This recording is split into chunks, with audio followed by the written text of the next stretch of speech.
Still adding to the presentation. Okay. Well, welcome everyone. My name is Catherine Wright. I'm a park ranger for San Mateo County Parks.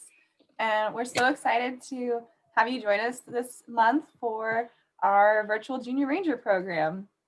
Today we have the opportunity of learning from Kenny of Full Circle Falconry, all about some of the raptors that call San Mateo County home. Full Circle Falconry provides environmental education programs and presentations and wildlife abatement and control work throughout the San Francisco Bay Area. If you have any questions, and I'm sure you will, please feel free to type them in the chat and we'll get them answered as the presentation goes along. So if we're ready to get started, go ahead and take it away, Kenny. Hey, good morning. How's it going out there? Oh, wow. So this presentation will contain raptor biology and conservation. So also a lot of the birds, well, there's a dog here. Jasper, he's watching birds. But a lot of these birds you will see, you can see out in the wild, but don't approach them in the wild. You know, use binoculars, take care and be safe. So just letting you know. What is that? The warning? Don't try this at home. Oh wait, we're at Julia's home. So all right. So I brought a bird that is a bird of prey, but not a raptor. See if you can guess what this is. Cressida, you want to bring him in? He likes to hop on the thing. I wonder if that's tall enough. I can fix It's not tall enough. I can fix it. That's okay. We're good. Does anybody know what kind of a bird this is? I can't hear anybody, so I'm gonna spoil it.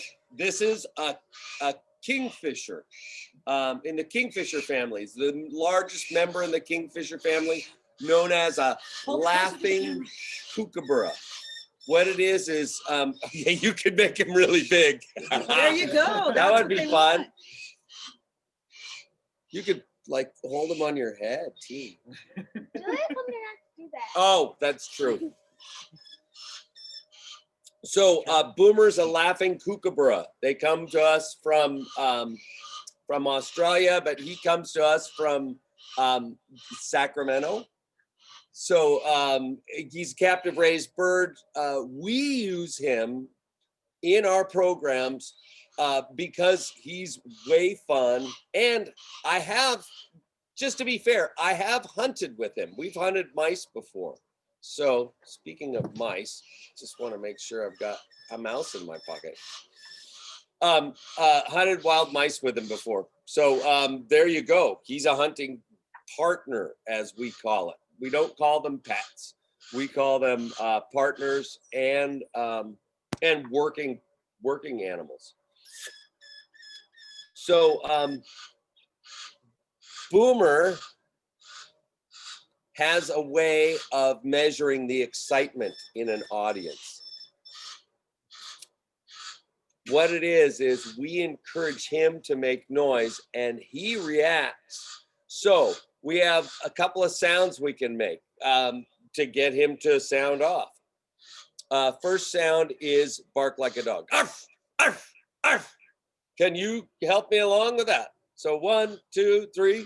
Arf, arf, arf. Hey, you too. Arf, arf, arf. Perch. You're the perch, Cressida. Just saying. Oh, he can hear you guys or something. He's starting. Oh, and he can see himself. He's looking right.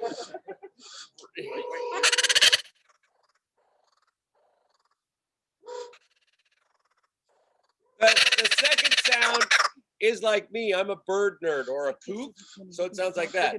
Go, go, go, go, go.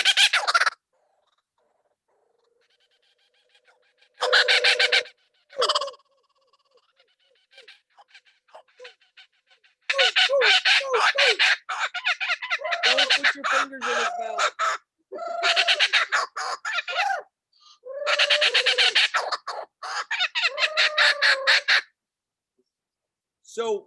what it is I like to have fun and as much fun as I can. So that's why it might seem like we're teasing you. Is there, so what we'll do is we'll move on to the next bird. Yes? What do we want to grab? We've got her red tail, this red tail, they can be together. Yeah, you guys, okay, why don't we get the red tails together? And what's the fastest animal on the planet? Did I hear somebody yell cheetah? This is a bird show. It's gonna have feathers. So cheetah goes how fast? About 75, yeah, gauge right there. 75 miles an hour. Running, short spurts to catch stuff. Really 65, 70, but they go really fast because they catch stuff. They use that speed to catch up with their prey and wrangle it. So the answer is Peregrine Falcon. Peregrine Falcon has recently been clocked at just what? I woke him up a little early, I think. Here. Oh. I woke him up a little bit early. And so he's complaining a little bit. So several things you'll notice about a peregrine falcon is they have a very stout body, and he just roused. What he did was he lifted up all his feathers, shook them out, and then they just they fall back in place that way. So he has several features. One thing is We have a question. we have a question. We have a question. So they were asked, what did that bird get clocked at? How fast was it? The fastest bird, fastest animal was just over 300 miles an hour. I think it was like 304 miles an hour. Thanks. Good question. So stout body, short, well, long wings, but reduced in size. So in other words, they want to have low drag. Just if you look at airplanes, you see jumbo jet, big wings, carries a lot of stuff. C-130, a military cargo flying airplane, big wings, carries a lot of weight. F-16, F-18. He liked that. Did you see that? He just roused again. So small wings, reduced drag, goes fast, needs a lot of power to get things going. So same thing. The stout body. Oh, he just pooped too. Good. Good food in, good stuff comes out. So several things about a peregrine and the falcons. One thing is they have this little bony tubercle in the middle of his nostrils. It's not a booger. Here, get a real good look. It's not a booger. It's a bony structure that it's when he's going that fast, it's really important for him to breathe. So so that structure allows or directs the wind to circle around, and he can breathe. So another thing that they use concussive force to hunt. They run into their prey, but they also have these wonderful claws. He's talented. Yes. That's dad humor for sure. So he has a very stout beak, and then it shelves down to a fine point. That's called a nomial tooth. He uses that to break into the back of the skull of his prey or to separate it at the, the neck from the skull. And what else do they have? He's got a really nice, he's in really good shape. He did a great molt this year, so his feathers are in great shape.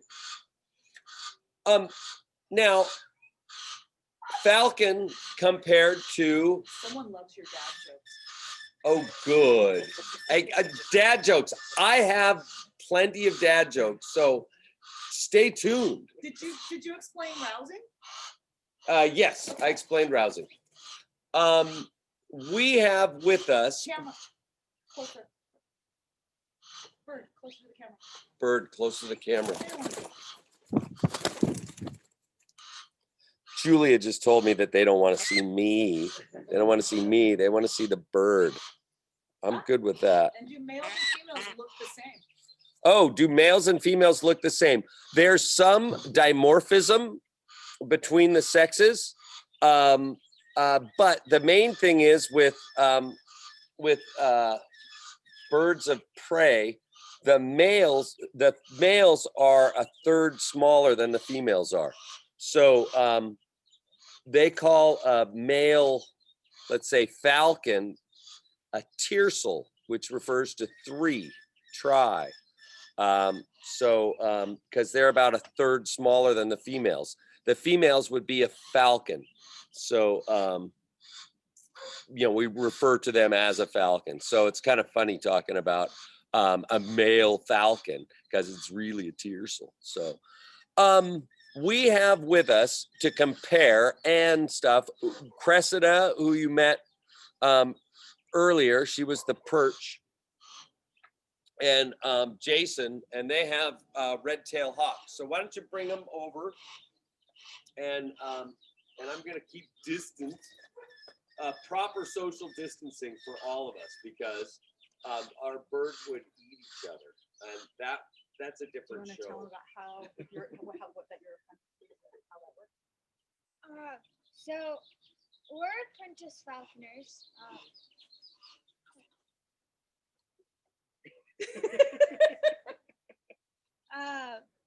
We're our second years.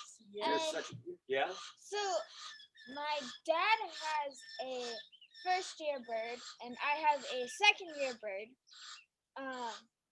So you'll notice that his red tail doesn't have a red tail, but my red tail does have sort of a red tail. He had a partial molt, so he didn't lose all of his feathers. He only lost most of them. So Nope.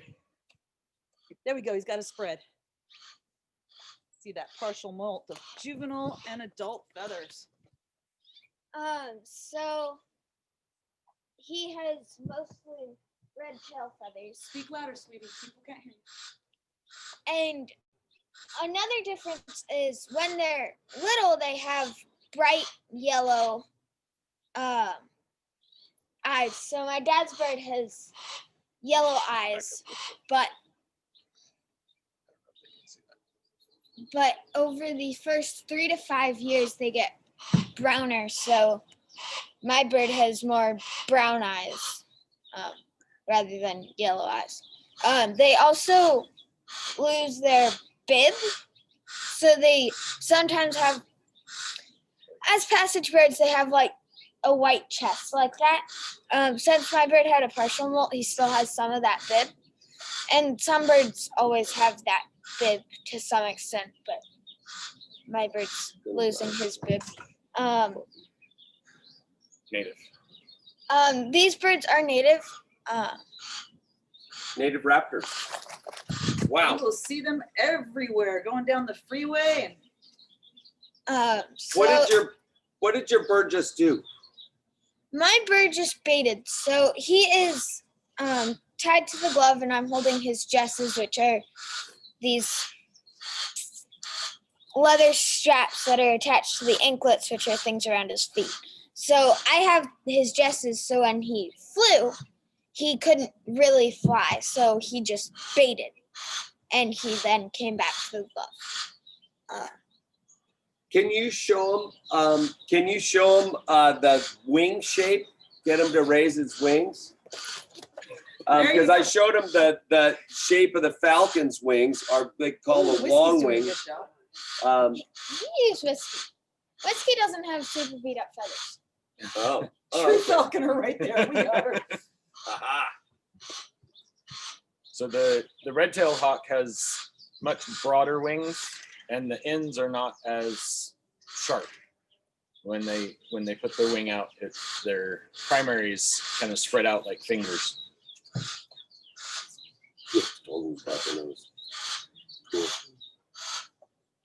So red tails do not have that thing in their nose. No meal. Too bony tubercle. Bony tubercle. And they also don't have the tooth on their beak. They use their feet to hunt, so they have really strong back legs. Back Yeah, right on. back toes, so they have really long claws on the back. Their front legs don't catch much. They more lofty. Their front legs are more lofty. That was good. I like that. I'll use that again. How strong are the talons? I don't remember. It's 200 pounds per square inch. And yes, they sometimes foot falconers. What's footing? Yeah. Footing is when they grab something or someone and they ratchet, so they can't really let go until they calm down and relax, and then they can let go. What happens if you start screaming and moving around while they've done it?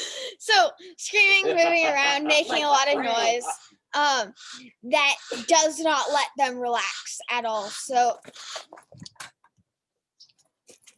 they will just grip harder, and you have to sit very still and be very quiet until they let go. So what There's kind of some things. prey do they hunt in the wild, and what kind of prey do you try to hunt when you and your bird partner are hunting? You want to be in the camera? I'm in the camera. They can see the bird. That's So all I care about. in the wild, red tails hunt mice. And rats. And squirrels and anything they can catch. Yeah. They'll eat roadkill because they are fundamentally lazy birds. But as our hunting partner, we try to get them to go after rabbits and bunnies. Okay, so we got a couple of questions from here. So what do they hunt was one of them. Can they break a finger through your glove? Yeah, Probably. they can break a finger through the glove. Yeah, so our gloves are made of leather, and some are 3 layers of leather, some are 2 layers of leather, and so they're pretty stiff. My dad's glove is 3 layers, and I can't move the fingers. So yes, they could break a finger through the glove, but it'd be pretty hard. Are you afraid they will peck your eyes out? No, they actually attack with their feet more. They So might take a nibble. Oh, I remember. Oh. That was a talent. Yeah, that was Yeah. a foot. So Yeah. not really afraid that they're gonna peck your eyes out. nah. No. Do we have any more questions? Oh, So how do we you keep- keep them from leaving? That's So a good one. We keep them from leaving because, well, we train them so that they know we give them food. And, when they have, so at the beginning of training, we have them on this really long string attached to their jesses. It's like a really long leash, and it allows them to have distance so that we can fly farther than the leash allows, but they aren't free flown. But after a while, we can free fly them, and at that point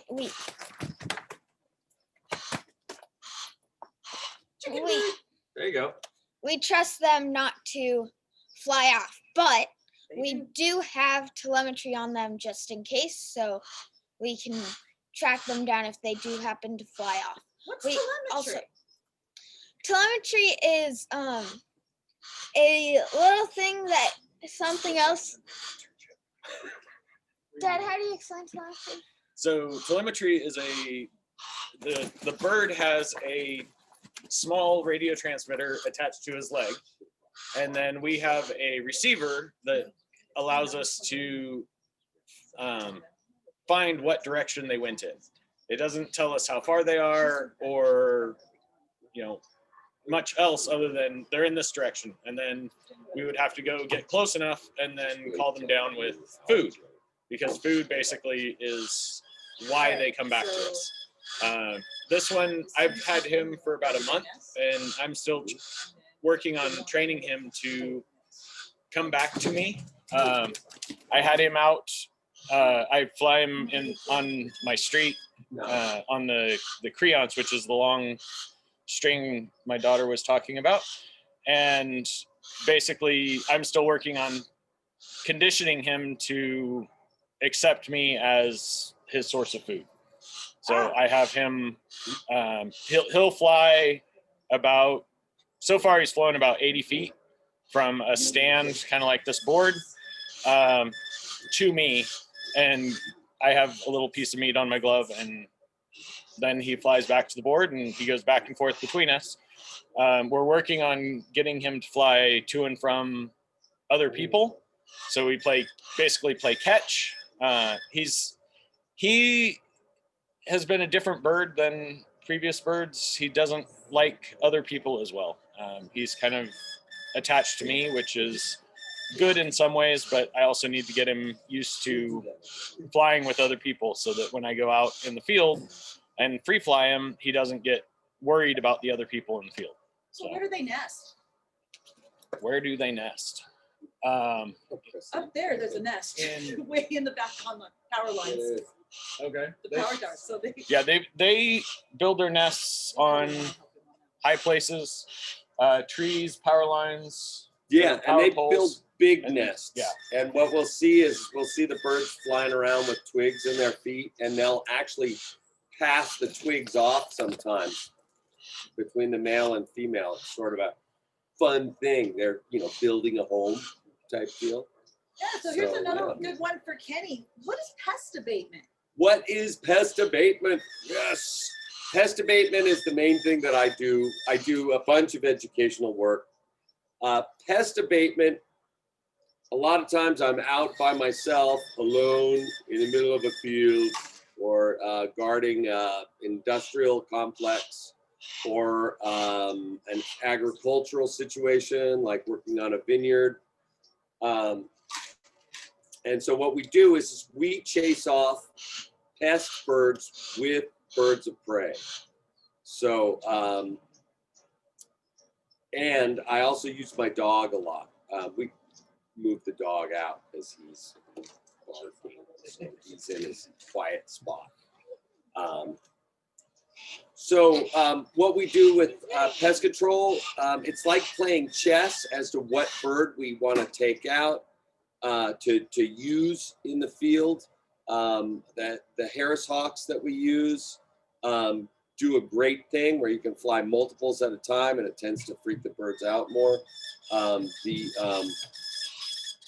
falcons, like Gage here, Peregrine Falcon, they go up really high, and they've got a cone of influence. The higher they go, the larger area they can cover. They can cover, if they can go up, if they fly at 1,500, 2,000 feet, they can spec out. The birds that are on the ground still know that the falcon is up in the air. So a question we have coming in is they're noticing, of course, that the two red tails are baiting them a little bit. And so why are they so restless? You want to answer that or? She's like, no. No, okay. The red tails are they're wild birds that we have license to trap and fly, and then after a season or two, we can release them back to the wild. So what that does is they learn a wider amount of prey to hunt, and also we can give them West Nile virus vaccines and that sort of thing, so that it helps bolster up their systems. So it helps them get through their passage year. 1 out of 10 red-tailed hawks survives the first 2 years. So there's a very high attrition rate, or there's not many that make it through. So, so these birds were wild caught. Boris was wild caught 2 years ago, and then Whiskey is a fresh bird. And they'll calm down some, but we also want them gamey. We want them to be able to hunt and do what they do naturally. So we're just there to kind of observe and direct. So Gage here, so these guys hunt ground quarry more fuzzy stuff, but they're very opportunistic. And these guys hunt feather, so they catch more aerial prey. So yes, next question. All right. We have 2 questions for you to talk about. One is, has a bird escaped from us? And are any of our birds endangered? Anything that's on the endangered species list, oh, Julia's in the frame now. Good. Bird needed sun. Oh, okay. All right, fine. So any birds that are endangered, you'd need special permission. So you need a special documentation. It's a trick. There's a trick, but we don't really want to take endangered birds out of the wild. There are falconers that have breeding programs for some endangered species to help reintroduce them. It's a huge project, or series of projects. But in 1999, the Peregrine Falcon was delisted. Now it's a kind of a trick question, because peregrines in some environments were not endangered. So it's only certain subspecies and certain areas. Gage here is an anotum peregrine falcon. Anotum is that's his subspecies. So falcon, Falco peregrinensis, anotum. Are kingfishers rare to our area? They've seen a lot of hawks, but not any kingfishers. Oh, okay. So we'll diverge for a second. The question was, do kingfishers occur around here? Yes. We don't have laughing kookaburras. Well, okay. Hunting partner laughing kookaburras we do, but we have something called a belted kingfisher, and they are a riparian animal. In other words, they like to be around creeks and rivers and ponds. So they hunt fish mainly. Now the laughing kookaburras, they are more of a terrestrial bird, and so they hunt lizards, snakes, large bugs. There's a marsupial mouse in Australia. Everything in Australia is a marsupial. It's got a pouch. So there's a marsupial mouse called a dunnart. They can eat dunnarts. But laughing kookaburras in a domestic situation have been known to swoop in and target the meat out of your sandwich. I have a friend of mine that had it happen. He was at a park, and laughing Kookaburra swooped down and stole the salami out of his sandwich while he was holding it. So I guess you learn to Yeah. So keep what track of about- your food. So the birds, the kookaburra, the falcons, the different birds, hawks, of them all, are they all able to see in the dark? We've got day animals and night animals. So diurnal, crepuscular, and nocturnal. So diurnal, day animals, see in the day. Crepuscular, sunsets, sunrises. So low light. And nocturnal, at night.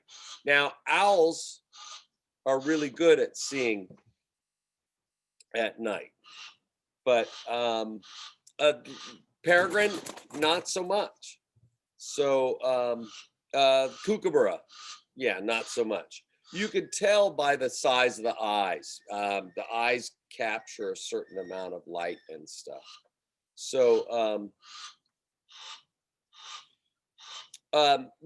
what one trick that we do now, falconers, we learn how to adjust behaviors.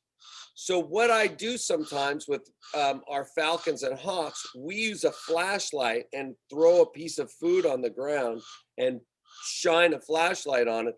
So they get used to waiting for food if they see a light around. So that can help us in recovering a bird that flies off. If we can't get it back, sometimes they'll roost. And if we can encourage them to come down from their roost, that is a huge plus. If we don't, we have to wait for the morning, and we have to wait for them to get enthused enough to come to food. So What do we call it when a bird goes flying about and decides to not come back? I call it the game of hide and go falcon. So Yes, it's when they go on flyabout. when they go on flyabout, Gage has spent Gage is 7. I think he's 7 now. His first one was when he was a first year, and he slept at the top of the telephone pole, and you slept at the bottom. I slept at the bottom of the telephone pole waiting for him to come in. Yeah, it's a fun game. Not. But he's come back every time so far. Big plus. But yeah, we've got a bunch of little tricks on how to get our birds to come back. We use a swing lure for falcons. And this one's made out of, he likes it. This one's made out of bicycle inner tubes. And then I buried the ends of the wire deep in here. It's, sort of a, so we want to make it safe for them to grab. We swing it. Wow, he's not even reacting right now. Oh, now he's looking. Yep. So swing it and pull it. And so we try to keep it in front of him. We call it stooping to the lure. That's his hunting posture. So it mimics some hunting, and it's kind of a game. On the other end, we have a lure handle, and this one's made out of a piece of plum wood. Usually they have a little more weight on the end. People will wood turn them, and what happens is I can throw this whole thing in the air. Did you see that? Watch. I can throw this whole thing in the air. And he can grab this lure, and if it didn't have a weight on the end, he'd fly off with it and go sit in a tree. So with this handle, the handle kind of, sorry, I know I'm teasing you. The handle does this action called bobbling, so it bobbles, and that helps to bring them down to the ground where we can get them. Now I've got some leather straps on this lure, and that's to tie some meat on there. So when I'm training a bird, they get used to eating off this lure, and it gets them more enthusiastic to chase it and to bind to it. So we have another question regarding red-tailed hawks. They'd like to, and a couple more. So we have, how fast can red-tailed hawks go? And how much weight can red tails and falcons carry in flight? So the differences in those. Cool. And how do we clean the birds? How do we clean the birds? These birds Let it rain. rouse again. See that? These birds are kind of self-cleaning. What we do is we give them a perch to sit on and a big bath pan with clean water. We have to keep the water really clean. So what they do is they drink from the water, but they also go into the water and they dip their butts in there and flap around. And, it's a bird bath, basically. And so they get their hydration from that, but it also helps to clean their feathers. There's also, let's see if no, he's not going to let me touch him. Just above the base of their tail, there's a gland there. What do they call that? The preening gland? Sebaceous gland, a preen gland. Yeah, So what they do is they use their beak, they wipe this gland or stimulate the gland, and it produces some oil, and it's on their beak, and they preen it into their feathers. So that helps keep their feathers in really great shape. It is very important for them to be clean and their feathers to be in excellent shape, because science keeps them lofty. Now, how fast does a red tail go? Yep. Not really, really fast, but fast enough. You know what? I don't know how fast a red tail can go. That's a good question. Tati knocked me over landing. What? Tati knocked me over landing in a wind fight, so So hard enough to knock me over. yeah, Fast enough to do that. I do know. Okay, one of the largest winged predators we have Ooh, around someone is found an a answer. golden eagle. And a golden eagle in the Americas weighs between 7 to 15, 18 pounds, sometimes a little bit bigger. I've seen a big female golden eagle was 25 pounds. 120? But Uh-huh. they can fly at 200 miles an hour. So there's a big difference. Gage here going at 150, 250 miles an hour in a stoop. And he weighs, this morning he weighed 580 grams, which is about a pound and a little more than a pound and a quarter, pound and a third, something like that. He's pooped like 3 times. So did you already get the how much weight he can carry in flight? And then, so he weighs about a pound and a quarter, let's say. He can knock mallard duck out of the sky. So somewhere 2.5, 3 pounds. So more than well over twice his weight. But he can knock it down, but he can't carry it around. So what it is he'll knock it down, ride it to the ground or pick it up on the ground, eat as much as he can. And then it's possible that he can fly what's left up somewhere and continue eating. When they're nesting, they want to take pieces to their chicks. So yeah, it's a whole gig.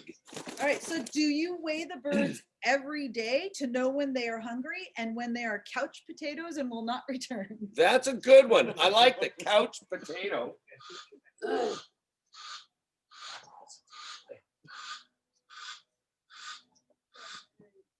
I have a whole schedule here, and Gage, I have his flight weight at 560 to 580 grams.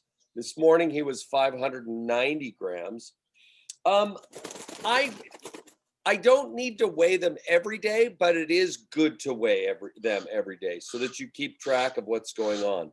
It's really an important factor. So the most important thing, the more you fly a bird, the better they are. So we were asking about why the red tails were so antsy. Now Gage is starting to get warmed up in the sun. He's rousing again. See that? So he's getting warmed up. You can say these birds are solar powered. So one thing that's interesting. We're charging one up now. We're charging one up now. See? Right? Oh. Aren't cameras great? It's like, you know, you're big up front or way teeny in the back. So there's a term that we use, citizen scientists. We should all aspire to be citizen scientists. Scientific method, observe, create a theory, support or not support, you know, prove that theory wrong. It's an evolution process. It's a set of ideas. A really neat thing is also keep a virtual or an actual notebook. I prefer an actual notebook because it doesn't get erased very easily. But I've got like daily stuff going on. Here it's written in red because I had a red pen handy. Hey, do they have teeth? What's that? Do they have teeth? Teeth. Yes, I have teeth. And they're all mine. Well, some of them the dentist gave me, but you know. Brush your teeth after every meal. That way you can keep your teeth. So birds don't have teeth. They have a bony structure for their beaks, and then they have this keratin that grows on top. So as you can see, Gage here has a very nice length of beak. It's maybe a little bit long. I could maybe trim it a little bit and help him out. We monitor how fast they grow. So dogs have teeth. Just ask one. If they smile, if a dog smiles, is that a good thing? Sometimes yes, most of the times no. So it's been asked Woof. if they have a gizzard. A gizzard. Now, yeah, they all have a gizzard. But you know what? I don't remember exactly the process of where a gizzard goes. These guys have a full digestion process. So what happens is bird sees food, wakes up, warms up, goes out, looks for food, sees food, brain stimulates, mouth salivates, catches food, rips it apart, eats food. Food goes into what they call a crop, which is right above their collarbones. You know, these bones that we have right here. The crop is right above the collarbone. If you see a bird in the wild that has this puffy neck, it's not goiter. It is, because birds don't get goiter. It's what we call a full crop or a half crop. You can see when they have a half crop. When they've got a full crop, it's really bulging. So in the crop, it sorts out the fur, feather, and bone, any bone they can't digest, and then they do something called putting over. They go like this. And that helps push the meat down their esophagus, into their stomach. And they have a very abbreviated digestive tract.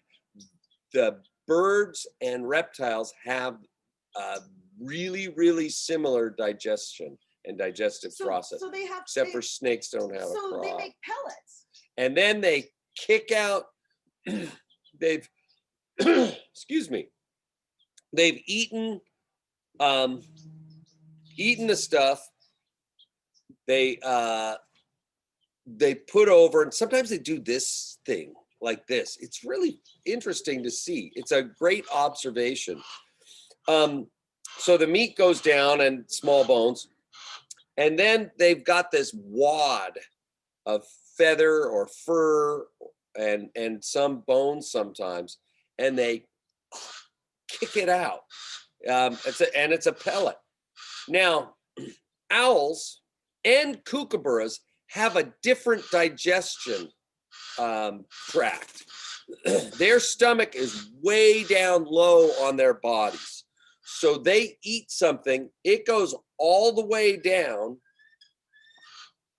And then when they go to pellet, and then the feather, fur, and bone sorts out Oh, goodness. in their stomach. And then when they pellet, it comes all the way back up, wonk, and kicks out onto the ground. And do they actually like kind of, or do they just kind of, they just yawn it out? They yawn it out. Yawn it out. Julia's really observant on this stuff. Yes. There's more questions. Great stuff. So the difference between a hawk and a falcon pellet to a owl and a kookaburra pellet is the owls and kookaburras have very small bones. They don't digest much of this calcium. The hawks and the falcons actually process this calcium. And I think the calcium, just like Tums helps settle your stomach, it has a lot of calcium in it. I think that it does several things as well as building up their bones. So more questions. Yes. So the next question is, how long are their wings? How long are their wings? Their wings are about that long. Each bird has a different flight Let's go on characteristic. Flight characteristics. You know, this is okay. His wings look to be about, if he really stretched them out, probably 20 inches. Whereas the My red tail is this long. yeah, Julia says her red tail is this long. So a red tail, what would you say? 3.5. Well, So I think this. 40, Yeah. 4 foot wingspan. 4 foot wingspan is pretty good. Yeah. How big is a California condor's wingspan? Oh, what? No, 11. It's greater than 6 feet. Greater than 6 feet. It's got to be Big. turkey vultures. Really big. A turkey vulture. Yeah. Oh, okay. Yes. There you go. Well, You're looking very nice there with your. Can I pet your Apomoto Falcon there? Oh, it's mine. Oh, I'm petting Precedent so now. Okay. how many bones do the birds have? Because I know you're gonna have to Google this one. How many bones do a bird have? You know, these are great questions and excellent. Write them down too, because you can find them. Birds probably have, probably have more bones than we do, I think, but I don't know. I do know that, like owls, they have a ring of bones that their eyeballs sit in. And these birds don't move their eyes around. They can't do this. They turn their heads really fast to make up for that. They are very talented. Dad jokes. Oh, come on, right? Do they eat dead meat super fast, or do they carry on? Oh, that's good. I like that. Do they eat dead meat really fast, or do they carry on? That's excellent. Oh, you guys are spot on. Yes, the answer is yes, every time.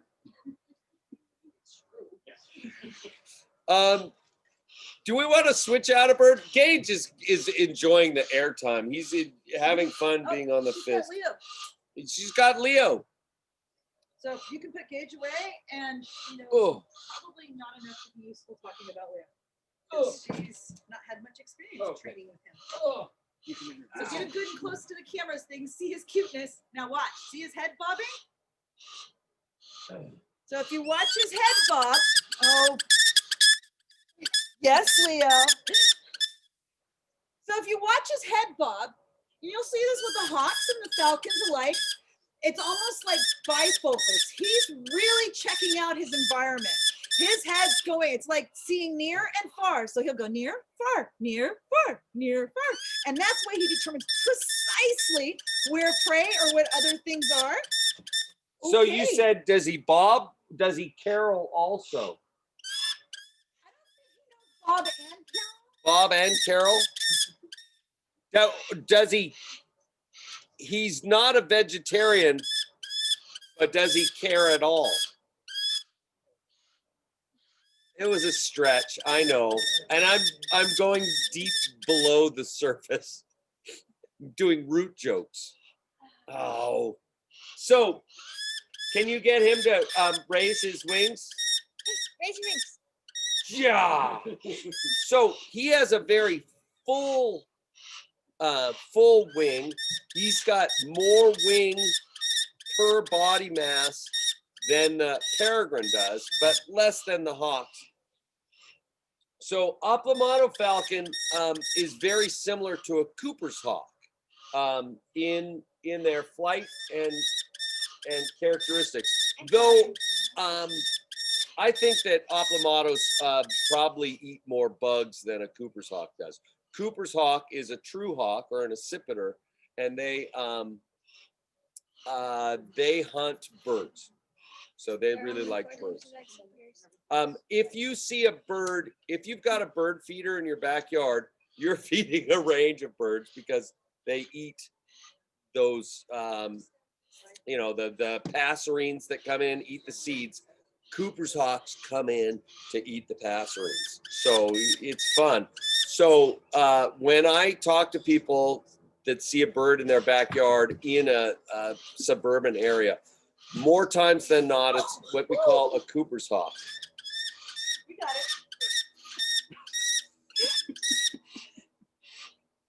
it. So Apomoto Falcon. The big point about to be made about Apomoto Falcons, they used to be native to the Southwest in California. They were killed off by the use of DDT on crops. So it's really important that we pay attention to our use of pesticides and seek alternative things. So how often do we take our birds out? How often do we take our birds? We just took Leo out just now. I've been flying Leo sometimes 2 or 3 times a day. Sometimes I skip a day. Gage, I haven't flown in a while. I have another Falcon in the truck that I fly pretty much every day, every single day. We use Harris Hawks a lot. Or I use Harris Hawks a lot on a lot of the projects that I'm working on. They work great. You've been using up a whole bunch of time. You need to pull out a Harris Hawk and some else. A Harris Hawk and something else. So there was a great project to try and repopulate Apomoto Falcons into the United States. It's worked well, and I don't think there was a huge issue in Texas, but it's worked well in New Mexico, but not in Arizona or in California. There are good populations of Apomotos in Mexico. What's that? There's a yucca farm in California. A yucca farm. Okay. Ooh, how many degrees can his head rotate? So how many degrees can his head rotate? Well, let's see. He can look almost directly behind him and flip all the way back around. Oh, he hooted. Now we've seen animals that come out in the daytime, diurnal. What kind of animals come out at night? Hey, zombie teenagers is true, but something else. What? A what? Who? We got an OMG. Aha. So we have And they say nocturnal. Boggs is a great horned owl. Scratch his head. I don't really scratch his head. He I has don't want to. fuzzy feet. He has fuzzy feet. Does anybody know why Boggs has fuzzy feet? Keep his feet warm. They fly at night, right? Well, but he doesn't have fuzzy feet. So Albus. Oh, this is Albus. He's a barn owl. They're very, very specialized, and he doesn't have fuzzy feet, and he flies at night. But they are talented. You don't have to lean. You can just walk right up there. Okay. So Trying to get them all. I don't know why they don't have fuzzy feet. They obviously don't have. They're cavity nesters, so they nest in little holes and stuff. So they probably have a warmer place to hang out and sleep. All owls have what they call a facial disc, that line around their face. They also have very fuzzy feathers. So he's really super cute. But What kind is he? he's a barn owl. So they've got these fuzzy feathers so that they fly silent or near silent. So these facial discs, he's gonna poop on you. So what I do is I'd rotate, I'd put your arm back and pull forward. Nope. He's just getting that look, and then he's just gonna rotate this way and so that when his tail lifts up, it sprays out. Falcons, when they poop, it falls straight down. On your pants and your shoes. On and your shoes, shirts. yes, okay, fine. On your shoes. We're poopologists. Science. Science. Can Boggs and Albus do a complete exorcist head turn? Well, if they spin their heads too much, their heads fall off. So no, they don't fall off, but they can look almost directly behind and then swivel really quickly to look the other way directly behind. And they're really fast at that. So this facial disc is an array of feathers that helps to, so when they see something, they turn to it, and then the sound is transferred to their ears, so they can position by using their they can figure out where their prey is by using their hearing as well as their sight. So it's an amazing thing, and their owls are just really, really neat animals. They're amazing animals. There is an accipiter, so a bird that's related to a Cooper's hawk that we see around here a lot, that also has a facial disc. It's called a harrier. We used to call them a marsh hawk, but they don't eat marshes. They eat mice. I don't know. Kites could. Okay, kites have facial discs. Cool. Okay, so a couple more things here is, let's see the questions. How do they grab their prey? And does the facial disc have sonar in it? So a facial disc helps direct the sound to the ears. Sonar is like what bats have. They actually squeak a sound, and it's high pitched, and that sound bounces off objects, and they've got large ears to hear. So I can't believe he's hooting so much this morning. so these birds don't use sonar, but they, the sounds can bounce around. It's an amazing, it's an amazing thing that they do. So, anything else? How did we end up with Boggs? You'll notice, how do we end up with Boggs? Boggs was a rescue. A friend of mine found him in an industrial site covered with oil and very, very skinny.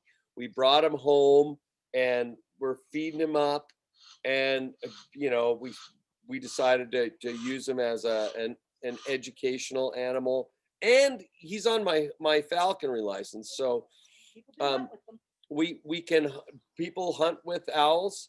I'm not a real fan of eating skunks, so which is one of their favorite things to Or catch. possum. Or possum, yeah. Possum, I guess, is on the menu. You know. Could you find a way to how to explain how the function of the facial disc works? There's some confusion. Oh, the function of the facial disc. So here's this Oh, up close too. circle. They want us, not you. Here's this You. circle. I have a facial disc. No, it's just a beard. So yeah. So he's got this facial disc, this line around his face, and if you notice, it's an array out from his beak and eyes. And some owls have an asymmetrical skull. In other words, one side is different from the other. So I think it's their right ear is low on their head, and their left ear is higher on their head. Ooh, he did it again. He did it again. It's neat because mature great horned owls have a white triangle under their chins, and they expand. It's right over where they're hooting their How can we voice tell boxes. if they're male or female? Because man, nobody's laid an egg. Did so- anybody does anybody remember what the difference in birds of prey is between males and females? So there's a color change. So color difference with yes, I know. With barn owls, oh come on. With barn owls, oh okay.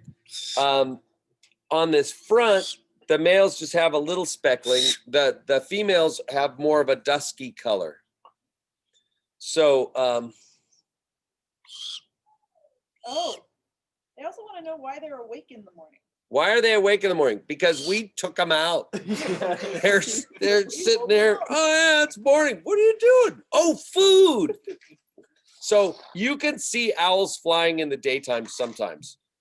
They are able to see and function in light.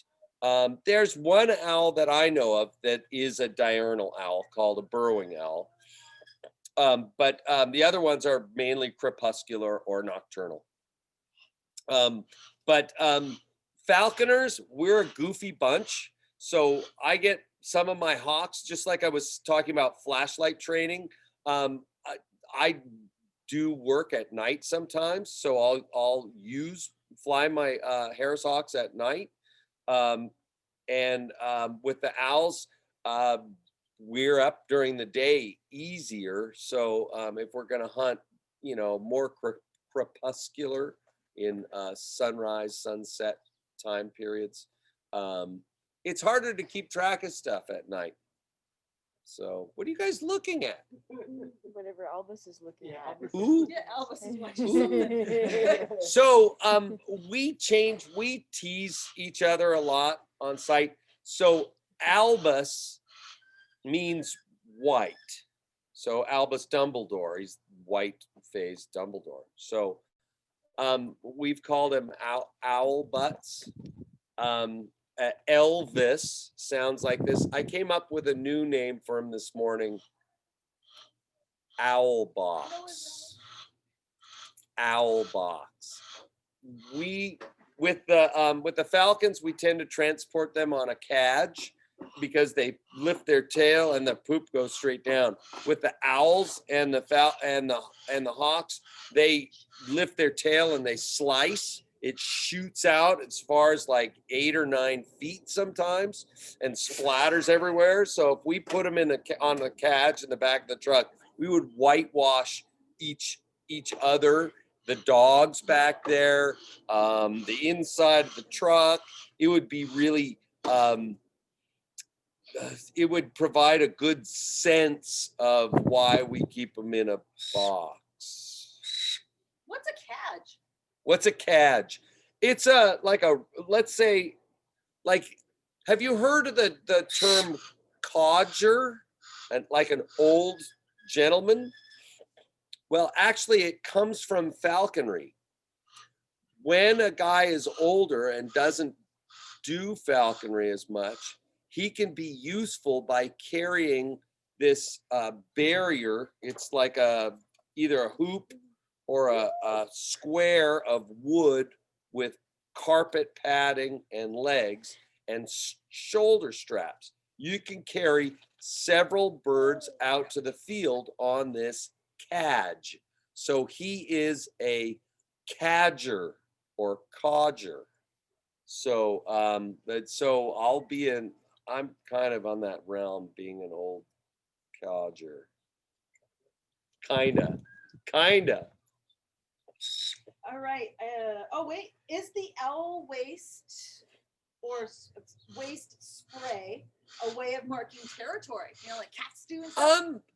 One thing that's interesting about looking at birds of prey is you can like look at a cliff face, and if you see, you know, whitewash on the rocks and stuff, that's, you know, from a nest, and it's a good way to identify a nest site.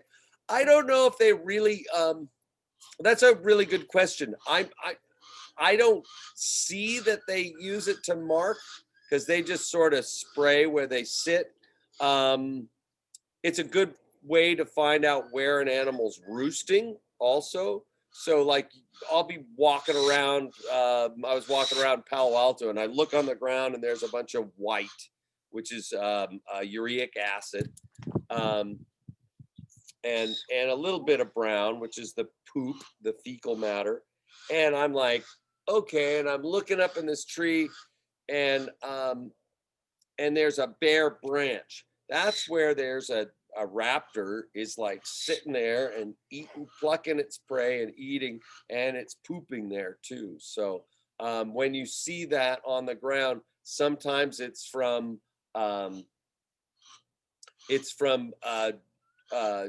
where they roost, so you can spot where they're sleeping at night if it's a hawk, or in the daytime if it's an owl. All right, so we have another question that is, do raptors use or have any sense of smell? Yes, they smell bad. No, not Oh, they do some sense of smell. The main thing that they use is their eyes for observing, and obviously with owls and some of the hawks, it's a huge emphasis to use their ears. So eyes and hearing mostly. Smell, it's not a huge emphasis on smell. Can owls make other sounds than hooting? When they're upset, they click their beak. So like if Jasper was out here running around, my dog was running around, owls, particularly Boggs, doesn't like him. Albus is pretty okay with Jasper, but Boggs does not like any dogs. So he'd be all right. Big so wings. We've still got people hanging on, and we're definitely over time. So if you have any final questions or anything you think of later, please, you know, give us a contact. You can hit us up on Facebook and Instagram. Just look up Full Circle Falconry. We're always happy to have people to chat with. And you can see a lot more of our birds pictures there, and previous shows that we did before the pandemic. Yeah, we're looking forward to seeing people in person yes. next summer, hopefully, or something. You know, we'll see how quickly that this thing works. Follow the rules, folks. You know, wear the mask. Isolate, wear the masks. Do the thing, so we can especially when we're inside. Yeah. Australia and New Zealand say that they've got this thing licked so far, and that's because they've been adhering to the rules. So yeah. Bye-bye. Thank you so much. Thanks for coming. Citizen scientists. Yes, we rock.